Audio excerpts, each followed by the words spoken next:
When we see that farmers coming from village to the city and he's being checked 3 to 4 times, we also used to feel bad.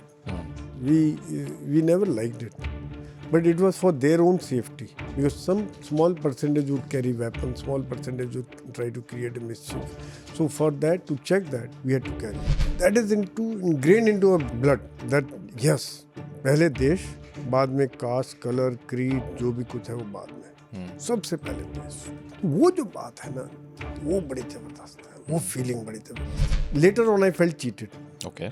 Cheated in the sense, क्योंकि मैंने सोचा पढ़ाई लिखाई छुट्टी, फौज में जाओ, दौड़ो, भागो, गोली चलाओ, मजे करो, पार्टी करो, एंजॉय करो, अफसर बन जाओ.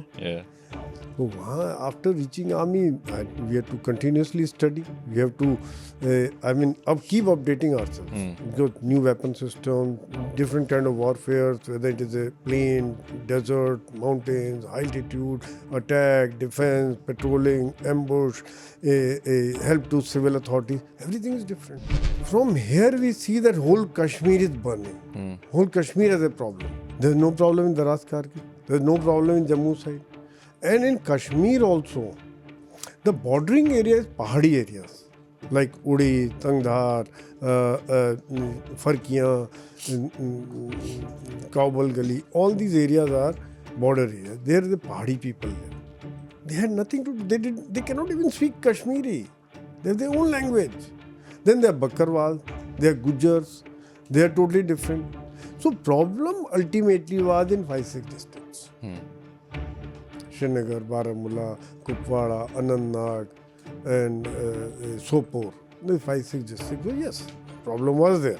But it is not that the whole Kashmir was burning. We Indian Army have been very, very, you can say, controlled. When I see Israel, when I see some other countries, when they are not thinking of any human right issue, they just carry out the bombardment anywhere and everywhere. Have we ever seen anything being done by Indian Army? Soldiers do not want war.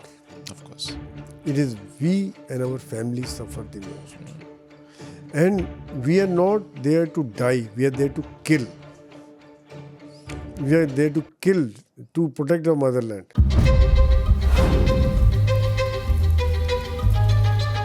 Hello and welcome. This is episode 2 of season 3 of In Our Defense, a new season that we've begun just last week.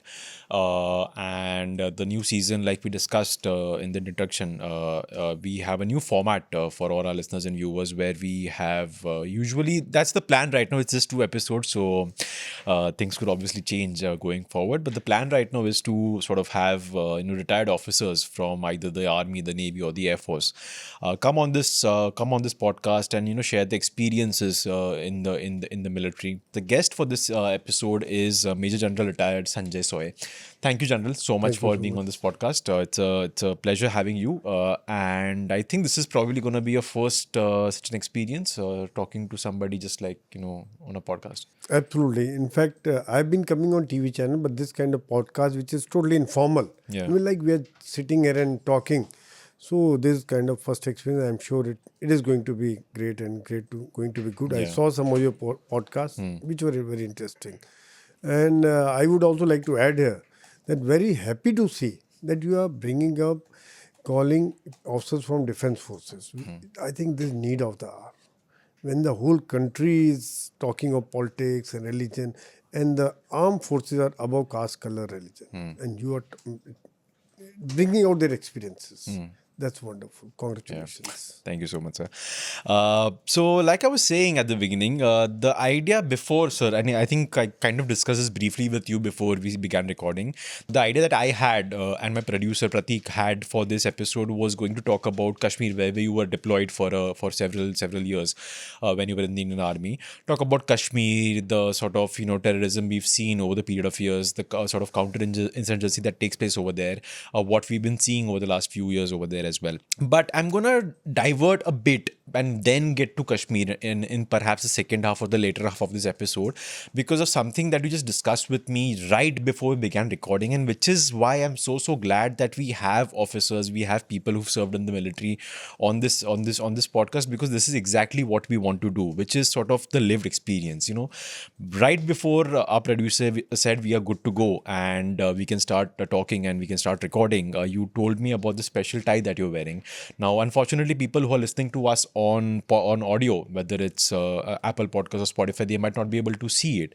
But you're wearing a tie, and you said that you have a very close bond with the tie because it was gifted to you by the wife of one of the people who served as in JCO, to you, if I'm not wrong, is what you said. And that kind of got me thinking. So you're talking about the deep bonds and stuff like that. So that got me thinking, instead of just starting off on the topic itself, talking about, hey, ऐसा कश्मीर में क्या होता है, क्या army वहाँ पे क्या करते हैं, आप जब डिप्लॉयड थे तभी क्या हुआ था. Obviously, we'll talk about stuff like that.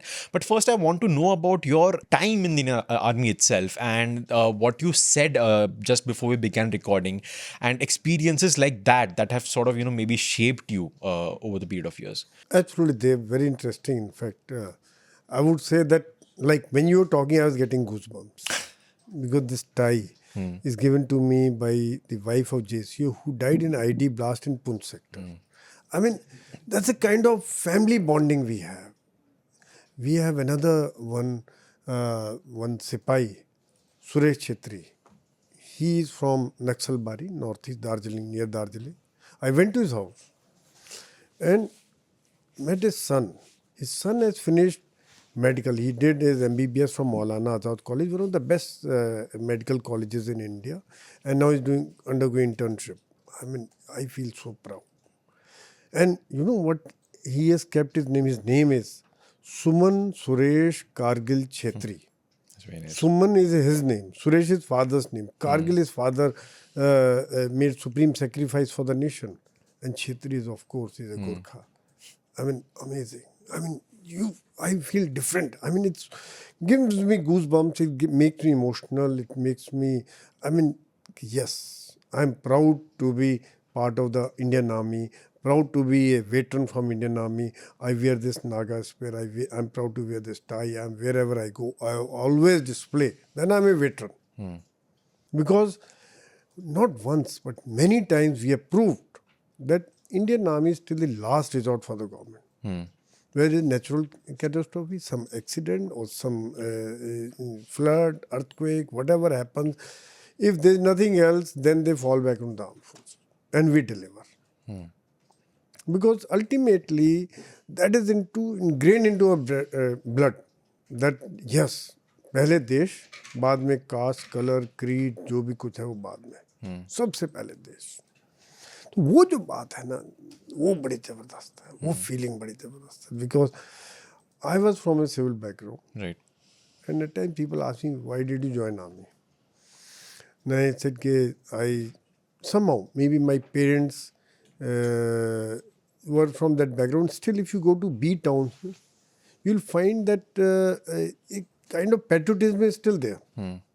They're still above caste color. They're just thinking of nation first. So, I mean, they always said कि देश भक्ति, देश के लिए कुछ करो, देश के लिए कुछ करो. That's how I initially joined a bank as a backup plan. Okay. कि कुछ तो मिल जाए हाथ में, कुछ नौकरी कर ले, नहीं तो फिर बाद में पता नहीं कुछ हो ना हो. And then, of course, when I got through army, I mean, the ultimate. And then I opted for Kumaon regiment. And when I joined army, I would say that it was very, very, जिसको कहते हैं, I felt, later on I felt cheated. Okay. Cheated in the sense, because मैंने सोचा पढ़ाई लिखाई छुट्टी, फौज में जाओ, दौड़ो, भागो, गोली चलाओ, मजे करो, पार्टी करो, एंजॉय करो, अफसर बन जाओ. Yeah. तो वहाँ after reaching army, we have to continuously study. We have to, keep updating ourselves. Because new weapon system, different kind of warfare, whether it is a plain, desert, mountains, high altitude, attack, defense, patrolling, ambush, help to civil authorities, everything is different. You have to keep yourself updated. Otherwise, you are out of race. So it's a profession. So I felt quite cheated. And then when I joined army, yes, I adopted a Kumaon regiment. You know why? My drill instructor, Havaldar, was from Kumaon regiment. Okay. Kumar Singh. He was very strict. I mean, more than us, he would be sweating. मैं कहा ये बंदे ऐसे regiment में तो ये opt करो. तो initial I got commission in Kumaon regiment 12 Kumaon. Then after 10 years, I had moved to Naga Regiment, which is sister regiment. Both get training in Ranikhet. Our Jawan get training. And in Naga Regiment, we have 50% Nagas and 50% Kumaoni, Garhwali and Gorkhas. Right. So then, yes, after that, the journey started. Yeah. Then, It's very interesting, the part where you said about, you felt cheated because after joining the army, you had to study, because it's actually a fact. And, I've spoken to people who serve in the military, who have served in the military, and they tell me that as an officer, you're almost appearing for an exam every 3 to 4 years, Yes. because that is what needs to happen, because you constantly have to upskill, upgrade, and, if you want to, go higher up the chain, like you have, for example, you must have been commissioned. I forget back then if you had the post of second lieutenant, but I think Yeah. you were commissioned as a lieutenant or a second lieutenant, if I'm not wrong. second lieutenant. Second. So this is back then when we had that rank. So from there you reached major general. So that's quite the chain to go up to, and then obviously you need to study loads for that, different sort of courses and stuff like that. That's quite an interesting tidbit. So sir, tell us about Kashmir, because Kashmir, Jammu and Kashmir, if you talk to several different people, depending on the background, depending on whether they're in the media, whether they are, civilians in, from the civil walk of life, everybody will have a different perception of Jammu and Kashmir. When I say Jammu and Kashmir, what is the first thing that comes to your mind right now after serving so many years over there? What's the memory that you have of Jammu and Kashmir? And when you were first posted there, what was it like you for then? they, I would say, I'll just say one word, then I'll explain. Wonderful. Always get great feeling. Wonderful people. And I have had 7 tenures in Kashmir. Right. And my first posting was Uri. I think most of the people would have seen that movie Uri Yes. after famous for the surgical strikes. Yes. So, and that time I was second lieutenant. Just one more thing I wanted to say, add on my life, that when I joined army, my first was in Uri, so I thought कि अब तो star लग गए और सब बन गए, पहुंच गए यहाँ पे. But after reaching there, they said, no, you will not see your face. You have to serve with the Jawans Yes. for 3 months. Do your duty, sit on the border, do guard duty, patrolling, dig defenses, and then only when you pass all the tests of Sipai to Lance Naik, to Naik, Havaldar and Subedar, then only you will be allowed entry. So that was quite a shock for me. मैं कहा ये कहाँ फंस गए यार ये. So, but anyway, that was a good thing because I was Punjabi from plain area. Regiment was Kumaon regiment. I had to understand their problems. I had to understand their feelings. I had to understand what they go through. At times they they had to walk 2 hours, 3 hours to reach their home. There were hardly any roads and conditions. Whereas I was living in plains, lives were different. So it was a good teaching experience, good learning experience. That also helped in building the trust. I understood my men understood me. Because I stayed with them, I lived with them, I gave duty with them, I ate with them. I understood what their softer points are, where they are sensitive. I mean, everything I understood. That was wonderful. And after that, in Uri, 7-10 years. That time, it was peaceful. We could go to Dal Lake. I saw some movies also in the Srinagar. And it was very good. And we could roam around anywhere. And yes, on the border, cross-border firing was there. And just I thought I'll share one small incident about the cross-border firing. People say, did you ever feel scared when you were under fire? Because I've been under fire many times. Right. Not once, but many times I have fired and been under fire. So first time it happened in Uri only. After first posting, within 1 month it happened. So yes, when the firing started, the bullets were going over it. And थोड़ा सांस वास तेज हुआ कि यार ये क्या हो रहा है. But then I looked around. I looked at my men. So I'm their leader. So I cannot be scared. I have to lead them. Yep. So सारी कहानी खत्म. The whole thing changed. I mean, then I was leader. I'm the boss. I have to stand firm. And I have to lead them. I have to guide them. Where to hide, where to take position, how to return fire. Be cool, be calm, things change. And after that, I would say that when the problem started in 90s, Yes.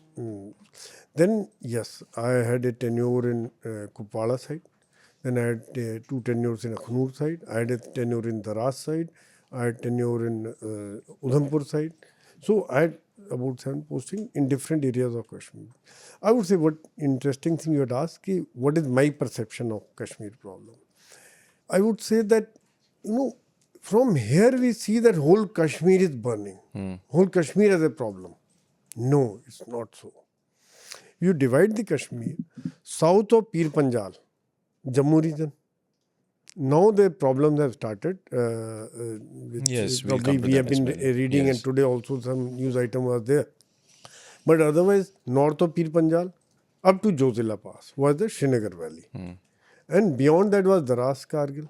That was also part of J&K that time. There's no problem in Daras Kargil. There's no problem in Jammu side. And in Kashmir also, the bordering areas, Pahadi areas, like Uri, Tangdhar, Farkiyan, Kaubal Gali, all these areas are border areas. There the Pahadi people live. They had nothing to do. They cannot even speak Kashmiri. They have their own language. Then there are Bakkarwal, they are Gujars, they are totally different. So problem ultimately was in 5-6 districts. Srinagar, Baramulla, Kupwara, Anantnag, and Sopore. The 5-6 districts. So yes, problem was there. But it is not that the whole Kashmir was burning, which was always highlighted, oh, Kashmir mein ye ho gaya, Kashmir mein ye ho gaya. Which we probably, very few people understood that that is where probably after 370 has been removed, that some of the aspirations of these Bakkarwals, Gujars and other people south of Pir Panjal are being met. So they have been recognized, they are being seen through, because they were always backward. They were always, there's no education, there's hardly any facilities for them. They will just take their animals from cattle from Jammu side during summers, go to Srinagar, go to the Daras, come back during winters, and they'll keep moving up and down. So one has to understand from that point of view. But yes, Kashmiris are otherwise wonderful people. Like, since we have taken part in number of operations, and also I would say that they are basically हैं क्या farmers हैं गांव में जैसे हमारे farmers हैं ऐसे वो किसान हैं. They also do their own farming, rice or apple or fruit orchard, whatever fruit take place. And they have nothing to do. They are not interested in this militancy. It is only again a some percentage was there. But yes, in cities where I was saying the 5-6 districts was there the problem was there. Yes, it was a serious problem because they had infected the minds of the students, minds of the youth, and at times it is a fear also. Any side which is stronger, the people would be with them. So, and we also as a soldier, you see, from in our battalions, soldiers are from villages. So they also don't want, they also simpleton. Yep.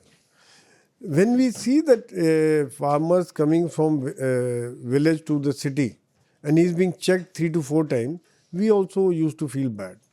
We never liked it.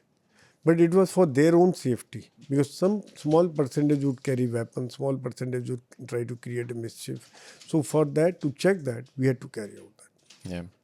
Right. General, I wanted to talk actually about what is it like to actually have sort of a counterinsurgency operation. And when I say that, I don't specifically mean one single operation.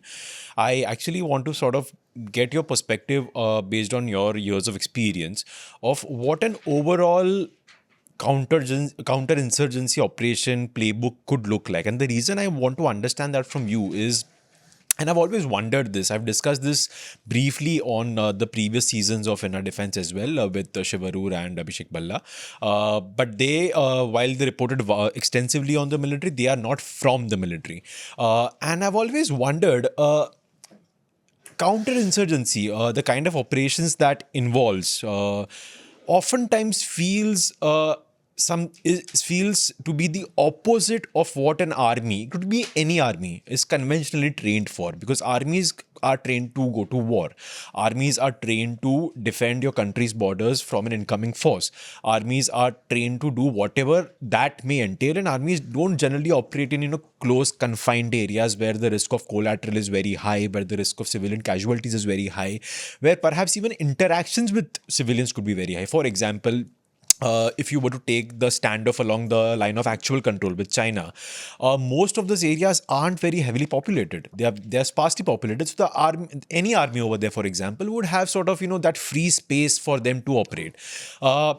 That would not be the case in a counter-insurgency operation that's happening, like you said, perhaps in cities of the Kashmir Valley, or even if maybe the outskirts, the rural areas, etc.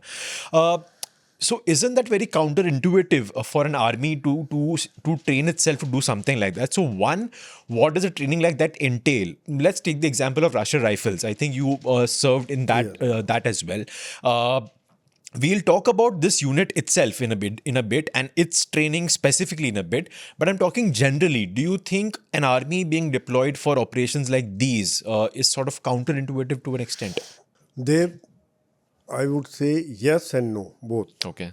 Because it is interesting. Very pertinent question you have asked. Because our main task is to safeguard country from external threats. And we prepared. We arm for that. And then the kind of weapon systems we have, rocket launchers, missiles, radio sets, and we are training. Like I said, mountains, plains, deserts, patrolling, ambush, attack. All these are for the conventional operations. And I would say that counterinsurgency is the most challenging operation. You are right. You have rightly said that because there's a lot of risk of collateral damage. People are there. I mean, you have to identify which one is a militant, who is not a militant. There's no uniform for them. True. And he's merged with the crowd. He just keeps the weapon somewhere and then he's walking around. You think he's a farmer, he's some visitor. So that is why probably that people had to undergo those problems, those issues of checking again and again, checking the iCard, checking their IDs and checking their baggages because of this threat. There is no uniform, we cannot make out. Ultimately, we depend on the intelligence build-up to carry out the pinpoint attacks, both electronic as well as the human intelligence. And a risk of collateral damage is there. But I would say that we Indian Army have been very, very, you can say, controlled. When I see Israel, when I see some other countries, when they are not thinking of any human rights issues, they just carry out bombardment anywhere and everywhere. Have we ever seen anything being done by Indian Army? No. We have seen what Pakistani army does in Balochistan. They pick up people. More than 5,000 people have been missing. And they carry out, use drones, attacks, helicopters, everything they use in Khyber Pashtun and Balochistan area. Have we ever seen our Indian Army doing this? General, to kind of go back to that question and sort of expand a bit more about Rashtra Rifles, the unit itself. Can you tell us about this unit, about how different it is from the other wings of the Indian Army? Because once again, this is something only somebody who's not only somebody who's served in the Indian Army, but somebody who's closely associated with the Indian Army would be able to tell us in detail. Because mota, I think people know okay, there is a specialized unit called Rashtriya Rifles. It is aimed at a counter-insurgency. It is trained for that, even though and it draws its troops and officers from the Indian Army. So tell us about this unit, and like I said at the beginning of that question as well, the specific aspect of how is it trained different when it comes to the other wings of the Indian Army. Yes, very interesting there. In fact, Rashtriya Rifle, I would go back to the previous question again. Because counterinsurgency has an impact on the operational capability for the conventional operation. Because when we are deployed in counterinsurgency, we are not practicing, we are not training for conventional operations. Because during peacetime, we train to fight a war. And if we are that time taking part in these operations, it has an impact. So that is why in 1990, That time General Roderick was there. Then Rashtriya Rifles was raised to so that remove the burden, so much of burden from the regular army and create a specialized force to take care of the counter-insurgency operations. And it has, in fact, troops from all arms and services of Indian Army. Though it has a basic regimental affiliation is there. Somebody from Kumaon, Naga, like Kumaon is 13 RR, 26 RR, Naga is 60 RR. So these are all regimental affiliations are there. However, the troops are from say Armored Corps, Artillery, Air Defense, ASC, EME, Signals, all reps from all arms and services are there. And then they form the unit. Because then it becomes a self-contained, self-sustaining unit to take part in the operations, and then they can continue the operation for a long, long time. The unit remains there. The people keep changing after 2 years. They keep coming, and new people keep joining. So at times, like you were thinking, how does it happen? How do they succeed? How do they operate? Because they are from different arms, different services. So before they get inducted, there's a pre-induction training, which is carried out in a proper training center, which is in Jammu and Kashmir in two places. One is north of Banial, one is south of Banial. And then they undergo training specific to counterinsurgency. Like kind of like AK-47 they have to use. They have to use a small caliber weapons, and somebody's from armored, somebody's from artillery. Everybody has to integrate as one unit. So they carry out the pre-induction training, and then that because of continuity, that intelligence built up is already there. And then a sense of pride is there. In each RR battalion has done extremely well in Valley and south of Pir Panjal in Jammu region, whichever unit has been deployed. They have delivered wonderful results.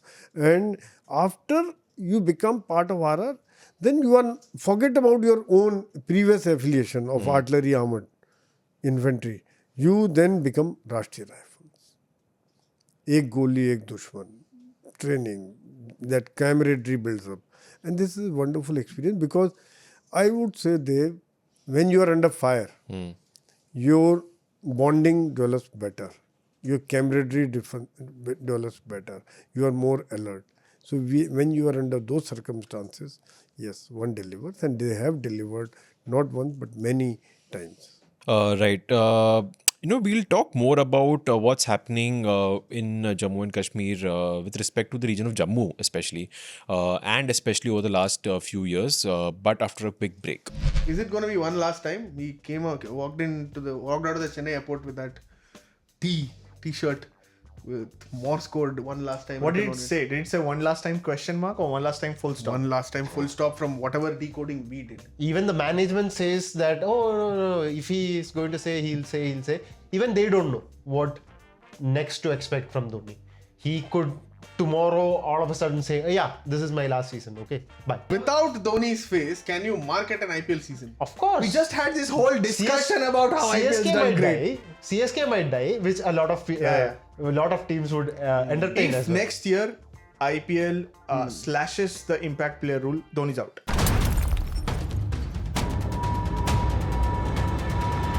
Welcome back. With me is Major General Sanjay Soy. We've been talking about his life in the Indian Army. He had some very nice moments, touching moments actually, to share with us. One of the in terms of what his experiences were as a very young officer in the army, freshly inducted, and the kind of things that he saw. So I think one of the reasons actually we thought of having retired officers on this podcast so that we could get that perspective which you've given us. And then we've spent some part of the first half talking a bit about Jammu and Kashmir, the region of Jammu and Kashmir, again, your service over there. Now I want to get a perspective from you on what's been happening in Jammu and Kashmir, especially in the region of Jammu for the last 3 or 4 years. And before I do that, and before I think you rush to give us a disclaimer, I'll give the disclaimer to our listeners and viewers. And I've noticed this very good trait actually among retired officers is that the janta tends to assume ki arey bhai, just because this person is from the Fauj, he knows A to Z everything of matters related to the world of defense and military. He or she would have ekdam the full insights of what is happening, what must be happening, what should be done, etc., etc., etc. Because the thing is, whenever I've spoken to officers here and there about matters like these, the first thing that they say is ki my experience usually is limited to what I have actually seen, and my expertise also is kind of limited to that. I can give you a perspective, but I can at all times give you that expert sort of opinion that you're seeking for, because it comes with people who actually are in the know of things at that current moment. So it's not as though I'm asking you to tell us ki acha nahi exactly kya ho raha hai. But sir, what I want to understand is, from your years of experience, in the field of counterinsurgency, like we're discussing in the first half, what we've seen in the last 3-4 years, at least and especially in the last 1 year, is there has been a certain rise of violence that has been seen in the Jammu region. The Jammu region, like you said at the beginning, in the first half, has been relatively peaceful when it comes to, or when you compare it with the Kashmir Valley. However, just last year, for example, areas like Poonch, areas like Rajouri, areas like Riyasi actually saw a big attack on a bus carrying pilgrims, in which, if I'm not wrong, 9 people were killed. Areas like Kathua, areas like Doda, they have seen encounters. They have seen firefights. There have been reports of militants in those areas, but they've not been, the security forces have not been able to really kind of pinpoint them and capture them, etc. What could be the various factors behind the rise that we've seen in violence in Jammu region, according to you? Yeah, they've, in fact, there's been a shift. You're right. That earlier Valley was hotbed, like I had mentioned earlier, that those 5-6 districts were the hotbed of the militancy. But over a period of time, money trail was cut. Our intelligence built up over a period of time, and number of leaders were killed, were totally eliminated. So it had definitely a militant that suffered a serious setback in the valley, and the people in the valley also understood that yes, what is good for them, and like I mentioned, that they are looking forward for their children not to become militant, but other people, like follow some respectable profession or trade. But on the Jammu side, what happened during Galwan side, area was peaceful. So naturally, we keep reviewing our deployment. It need not be always deployed fully. Everybody is deployed. Every lane, every area is covered. So troops were moved towards the Leh side, and there's density had definitely reduced. And over a period of time, since the area becomes peaceful, like if you live somewhere in your city, say some Gujarat or Ahmedabad or Baroda, you'll not build up that kind of intelligence which we need to build up in Kashmir. So if Jammu region is peaceful, naturally those things were comparatively relaxed. So then Pakistan understood this. Then their ISI thought of why not exploit this area. And then they started, identified some gaps in areas, made use of drones to supply weapons, and then in some areas we discovered some tunnels also. They had dug some long tunnels under the border. And infiltration also, you do not know from where he has come, whether it's come from sea, from Nepal, from some other border, and he has come and walked into the Rajouri area. And weapons he can get by other means. So, and some areas of the Rajouri, upper Hill Kaka area and some top areas are very, very rugged. Very rugged. So, then number of caves, number of rocky area, rock outcrops are there. The operations are very, very difficult. So, earlier we had a counterinsurgency grid. Grid means there's a deployment here, there's a deployment on the side, there's a deployment on top. So there was a grid sort of things were made. So somebody has gone through this, infiltrated, gone through this, and there's somebody is already checking it on top. So if he goes to the left, there's a post there. If he goes to the right, there's a post there. So already a sort of a encirclement was there. But that thing, naturally, with the density of troops going down, that thing had moved away. But yes, one always learns lessons. Things when the couple of incidents took place. After that, if you see that there's hardly any incident, just one odd incident has taken place, like in Kathua, and again we are very proactive. So intelligence also got caught up. We also ramped up our intelligence, coordinated between different agencies. Things are fine now, but yes, for some time, for a couple of months, there was a setback, and things are back to, I would say, well under control. On that same strand, I wanted to understand from you the impact, or rather, what difference does it make actually, practically speaking, when it comes to ground operations? Two factors that's been talked about widely since the fall of, since or not the fall, but since the withdrawal of the US from Afghanistan, which is the flow of US weaponry into militants who would then be, sort of funneled across the border into Jammu and Kashmir, and there has been lots of evidence in the last couple of years that has happened. For example, just before we began this recording, like I was telling you, there's been an operation going on in Kathua for the last couple of days, an operation to look for militants. And just before we began this recording, there was some information that trickled in. I'm not sure. I have to go and verify what it was exactly. What reporters at the group told us, that there was some hideout that was busted, and some weaponry was recovered among, and the weaponry included one, if I'm not wrong, an M4 rifle, which is obviously US made. Now, ever since, like I said, ever since the fall of the Afghan government, ever since the US withdrew from Afghanistan, there has been talk. Many experts across the world have said that what will end up happening is that the weapons, at least the small arms that the US has kind of left behind in a rush to leave Afghanistan, will end up finding its way to people who were trained or who had fought in Afghanistan. And those people, because they will not really have much to do under the Taliban in Afghanistan, they will end up being pushed across the border into Jammu and Kashmir to kind of create unrest over there. It's a very valid theory. There's nothing wrong with it. What I'm trying to understand from you as a military man is, on ground, what does it make? What difference does it make? Because it makes for a very fancy headline कि हाँ देखो US का weaponry यहाँ मिल रहा है, हाँ देखो that person who was trained to fight in Afghanistan वो यहाँ आके लड़ रहा है. But on the ground, for the Indian Army, for the officers of today, or even the last couple of years who have been facing situations like this, does it make any difference at all? And if it does, what is that practical change on the ground that something like this could pose? In fact, the geopolitical situation definitely has impact on every country. And same thing has happened here. US withdrawal from Afghanistan, a hurried withdrawal, not a organized withdrawal, has left a lot of vacuum in the security situation, made a lot of weapons available to the militants, especially if you see the Khyber Pakhtunkhwa area.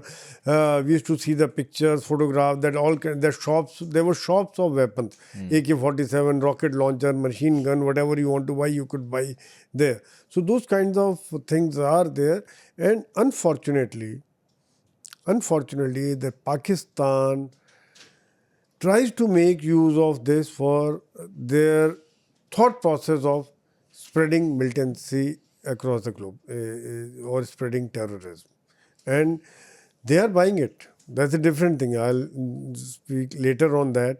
But they are buying it in by TTP in Balochistan, BLA and other parts. Even in POK also their issues are there. But the fact is that two things: new weapon, modern weapon system. Yes, it's a challenge for Indian Army because they are equipped with night vision devices. They are more powerful. They have steel core cartridges which can penetrate through the armored, through the trucks and all that. So it has a challenge. But yes, what I mentioned earlier. But how many? And then the militants are also better trained, because somebody who has been under fire, it makes a lot of difference. Somebody who has taken part in the operation, or somebody who's raw. It has definitely, he's a better fighter than who has been under fire. Like I can say about myself, like I've been under fire so many times, I don't worry. There's a fire comes, I know it is coming from there. I should just take position behind this rock, behind this stone, or behind this wall, and reply from this side. My heartbeat doesn't go up. So things are different. Whereas there's a small bomb blast in Karol Bagh, you can see the kind of panic here. So yes, it has impact. But we have been able to overcome all these issues because of our training, our numbers, and yes, our intelligence setup. Right. I want to segue to one of the last points on this episode, and that's going to be about the ceasefire. You mentioned that at the beginning as well, when you recounted experience along the LOC. You know, when you were a second lieutenant, and you know you first, I think, witnessed or heard fire, and you described your experience there.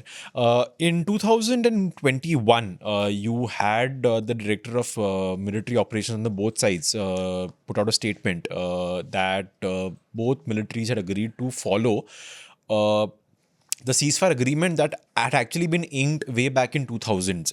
I remember kind of, not making fun actually, but sort of laughing about it on this podcast, because it was just very weird to see कि यार agreement तो तब sign हुआ था, but अब जाके बोलो, you know what, we will make sure that we follow that agreement. But obviously, this is no joking matter, it's serious business. The reason I want to talk to you about is this, because it's, several things have happened since. So one, that reiteration is what, we in the media came to call it, the reiteration of the ceasefire agreement, happened right in the middle of a standoff with China along the LSE. So it would be a fair guess that, it helped India immensely to be assured that even though you can't take it for granted, but you can be a bit rest assured that at along the LOC things might be peaceful, and they have been, to be fair, or after that reiteration happened. One, before we get into the policies and the politics and the nitty-gritties of it, your experience once again. So, yes, ceasefire. I've, grown up hearing this word. I've grown up, having headlines pasted on the top of the newspaper saying, X number of ceasefire happened, ceasefire violation, so-and-so sector, X number of people killed on that side or this side, so on and so forth. On the ground, what does a ceasefire violation actually look like? Is it just, two posts faced to each other, with, where soldiers sitting in sandbags and you're firing your rifles at each other? Is it just, two mortar posts on both sides, just, randomly shelling each other's sides? What does a ceasefire actually look like on the ground? I mean, yes, before ceasefire, you're right that the firing would take place across the LOC from the post to post. From their post, they'll try to fire on us and we'll fire on them. I had followed a different philosophy. They would fire, let them fire. Okay. And I'll fire for effect. I'll fire to kill. Okay. I will wait for a couple of days, 2 days, 3 days, and whenever I fire, I'll fire to kill. I mean, little bit of retaliatory fire would be there, but basically, and that is what most of the people followed, and which would put a scare in the minds of the Pakistanis. And other thing is ceasefire is the kind of response we had given after a couple of militant attacks or attacks on our posts, whether it was a surgical strike or Balakot, which, yes, sent a message to the Pakistan that things will not be taken lying down, and we are ready to take the operation in their land or destroy the launch pad, destroy the militants wherever they are.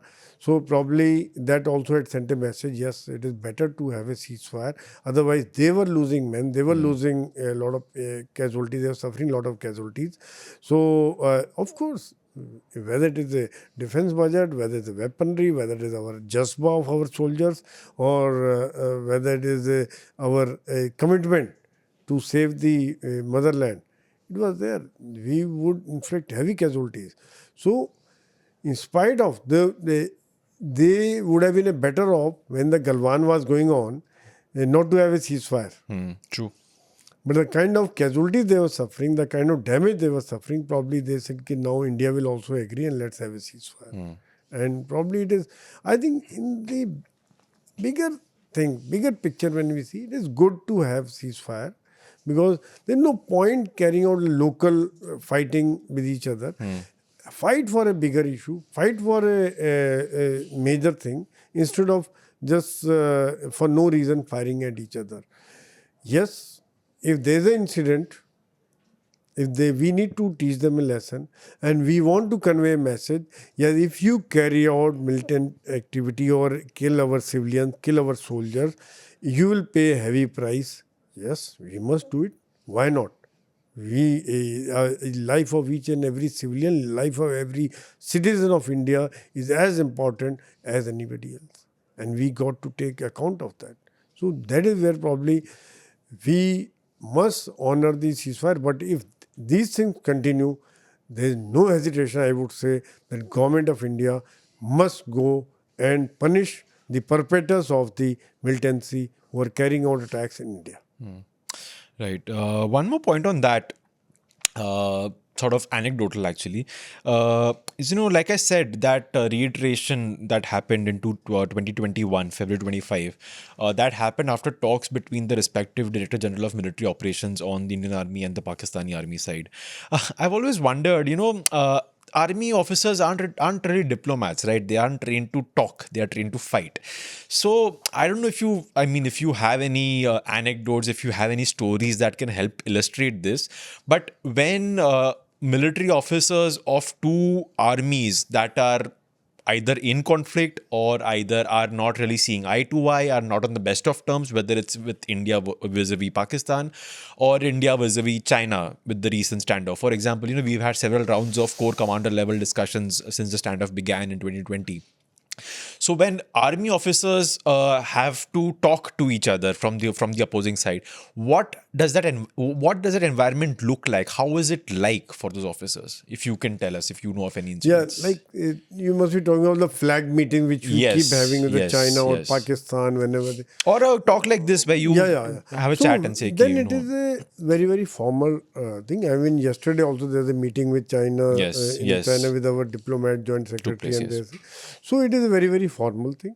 And agendas are all set. Point by point, one by one issues are killed. And there's a full respect to each other. If the officer is senior, we'll salute them. If there's a brigadier and there's a colonel on our side, we'll salute them. We give them the respect. That's the norm for the armed forces. Because even if we are enemy, but that norm we follow. So that is one thing. Second thing is, yes, we are there to fight. But Dev, I would say that the soldiers do not want war. Of course. It is we and our families suffer the most. And we are not there to die. We are there to kill. We are there to kill, to protect our motherland. So ultimately, when it comes to commitment, dedication, and saving the motherland, camaraderie, flag, नाम, नमक, निशान, झंडे की बात है, भारत माता की बात है, then yes, we are there to kill and we will kill and we will destroy the enemy. But we are the last people to say that war should be there. But we are trained to fight, and we are there to give a bloody nose to anybody who dares look towards our borders or dare to infiltrate or carry out any operations or misadventure. But yes, and for that, we should be strong. We got to train, we got to practice, we got to rehearse. The more we sweat during peace, less we bleed in war. Yeah. So that's the thing, and we do that. Yeah. That reminds me of a scene from the movie Laksh, if I remember the dialogues correctly, where Hrithik Roshan is playing a newly commissioned officer into the Indian Army. And I think the scene is from some shelling that takes place in Kargil just before the war, the conflict breaks out. And he asks the JCO of the unit, if I'm not wrong, it was played by Om Puri, ki kyun hoti hai jang? And the JCO replies something the similar lines of what you said, कि इस बात को सिपाही से अच्छा कौन जानता है, is basically what you said, कि soldier knows best कि there should be no wars. बिल्कुल, absolutely right.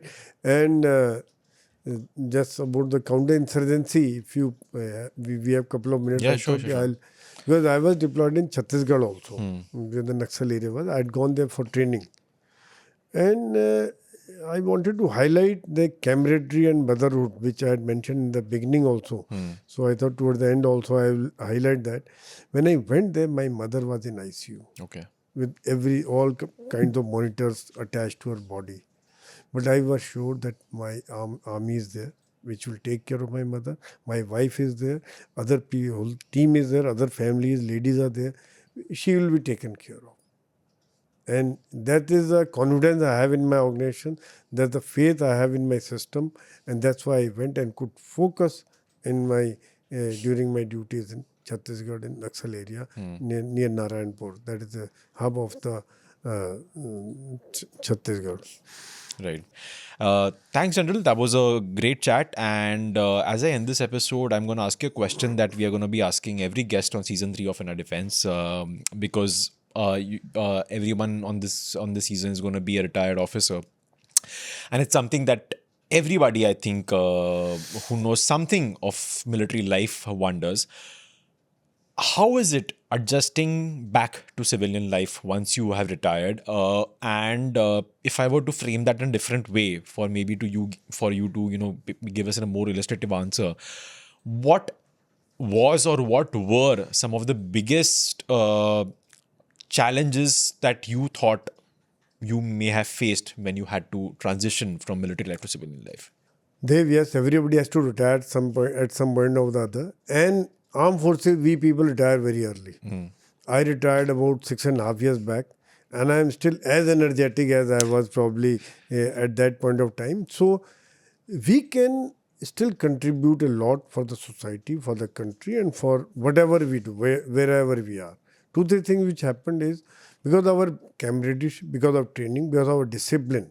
There are 3-4 strong points are there which help us in adapting to the new environment. However, you are right that some people find it very, very difficult, very, very challenging because of regimented life they have lived. Order दिया, ये करना है, हो गया. बाहर नहीं होता ऐसा. True. बाहर तो सवाल पूछेगा, सर क्यों, किस लिए आप, तो वो क्या कि रात को 12 बजे तक चाहिए, किस लिए, कल हो जाएगा. So these challenges are there. One has to understand, and it takes time. And yes, one has to probably it happens gradually. With me also, I worked for a corporate sector for 2.5 years, and it took me some time to कि late आ रहा है, जल्दी आ रहा है. I'm used to the punctuality. I'm used to the regimented life. I'm used to the dress codes, everything. But things are so different. But yes, it changes gradually. One understand. I think it is better if we understand. True. Because one has to ultimately come back where we started. Yes. Before we joined army, we were in civil stream, and after I joined army, we are back to civil stream. Like मैं एक चीज़ और बताना चाहता. Before I joined army, I was quite an indisciplined type of person. I was into college politics. I was into say Meerut में थे, बस में ticket नहीं लेना. All those things were there कि भैया स्टूडेंट है, कौन टिकट मांग रहा है, शीशे तोड़ देंगे. But the fact is, the day I joined army, then the things changed, and I'm proud that at least they brought a sense of discipline, they brought a sense of pride, they brought a sense of humanity and love for the society, love for human beings. There's a great change in me, which is army has brought it. I'm always grateful to the thing, but it has brought a change in me, and I think at times I feel that every one of us should undergo some sort of a army life. Because they will change it for life. There's somebody. Have you been to NCC? I haven't. I've never. I've seen it Anybody from who is in outside. But NCC, like those people who I served in NCC also as a group commander. Those who attend one camp, even if they attend only one camp, it is a memory for life. They fired the rifle, they fired, all those experiences are there. So once a soldier is always a soldier. Yeah. So I'm still feel that tomorrow if need be, I'm ready to go to the borders and serve the nation. Yeah. The point about regimented life, I was wondering actually, so you asked for this coffee, the coffee that our viewers can see. Listeners, unfortunately, again, cannot. But you asked for this coffee before we began the recording. But coffee आया एक question होने के बाद. And I was just wondering, यार, what if he's gonna, get upset about this? यार, ये क्या है? Coffee तो मैंने पहले मांगा, तब जाके coffee दे रहे हो मुझे. ये podcast है. Exactly, podcast है. So यहाँ पर चलता है. Thanks, General. Thanks so much for coming on In Our Defense. Had a fun chat with you. Great experience, and I hope this being the first time you doing a medium like this was also an experience for you. Absolutely. Thoroughly enjoyed. I think I could share some of my inner feelings also. That's what we aim for on this podcast. Thanks, Janal, once again. And thanks, as always, to our listeners and viewers. And thanks to our producer, Pratik Liddu. That's it for this week's Defense Tours. For more, tune in next week. Till then, stay safe and do not cross any boundaries with passport. Bye-bye.